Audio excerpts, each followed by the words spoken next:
What up, y'all? It's KP, the sports chick. So, when Brock Osweiler was with the Broncos, he started as a backup quarterback. Apparently, well, not apparently. I mean, you remember that he was the backup for Peyton Manning, and then obviously Peyton got injured, and then stepped in Brock Osweiler, who ended up having a pretty darn good season, and took a big part in leading the Broncos to the Super Bowl last year. Well, and then, famously, it kind of all fell apart between him and the Broncos when he felt like he should still be starting when Peyton came back, because I would think that too. If you came all that way and then you can't play in the Super Bowl, you know what I mean? Like, I would be upset about that too, especially if I was doing, the lion's share of the work to get there last year. So with that said, that he obviously ends up, instead of renewing his contract with the Broncos, he ends up signing a $70+ million deal with the Houston Texans. So the Texans were desperate when they got him. Not saying that Brock Osweiler is a bad player. I'm just saying that the Texans were desperate when they got him. Because the whole Houston Texans, all their lives, all the Houston Texans' lives as a franchise, they've always wanted a franchise quarterback. They thought they had it in David Carr, thought they had it in Matt Schaub. But with David Carr, the lack of a solid offensive line at the time ruined him and caused him not to be an effective quarterback here. Some of you may know he ended up with the Giants, where he ended up winning a Super Bowl ring there as like QB3. Probably didn't play that much, but he's got a ring, and nobody on the Texans does, okay? And that seems to be a trend too. Whenever Houston leaves, or a team player, or someone leaves the Texans, they end up doing better there than they did here, like Jacoby, like Owen Daniels. I could go on, but a lot of our players will, and that broke my heart when Owen Daniels left, because that was coming off our best season that we ever had, and then he just bounced and went to Denver.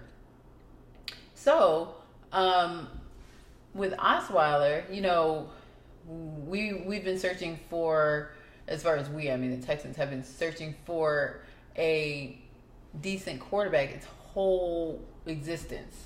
Okay, so having said that, now we're at a point where, so they signed this dude for $70 million plus over 4 years on what seems like a 2.5-minute meeting, and everybody gets their hopes up automatically just based off of what they saw last season. Look, he looked like he played the part. So here we are at the beginning of, the first half of the season is done, and we're, the Texans are now 4-3, and 2 of those losses were embarrassing. One was close, but it was still a win we could, the Texans could have got. And Brock Osweiler gets on my nerves because he does not seem to care that he sucks right now. Because he does. He sucks. He sucks. Because he'll say stuff during the press conferences, those weekly press conferences they do, and he'll say, well, I'm not really worried because I think we're improving every day at practice.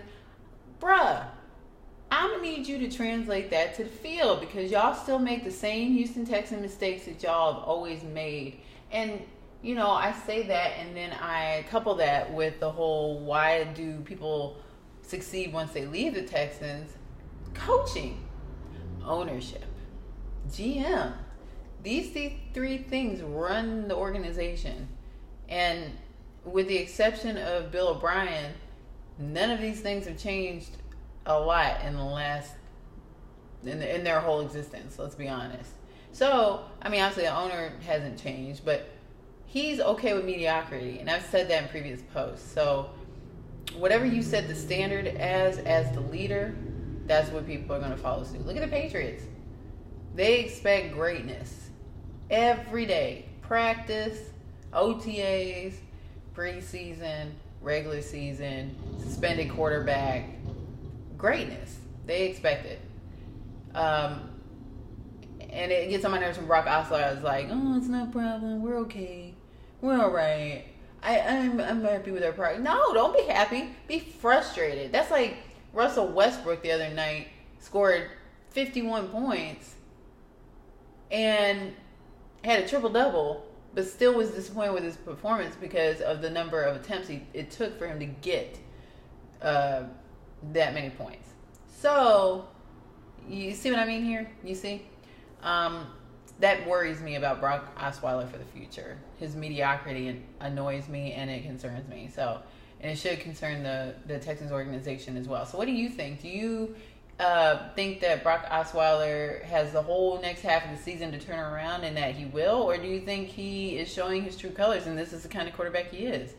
Let me know. You can leave comments at YouTube on KPO Sports Chick, or you can check me out at kposportschick.com, which is where you can find all my social media links, these videos, and everything that's going on with me. So check it out.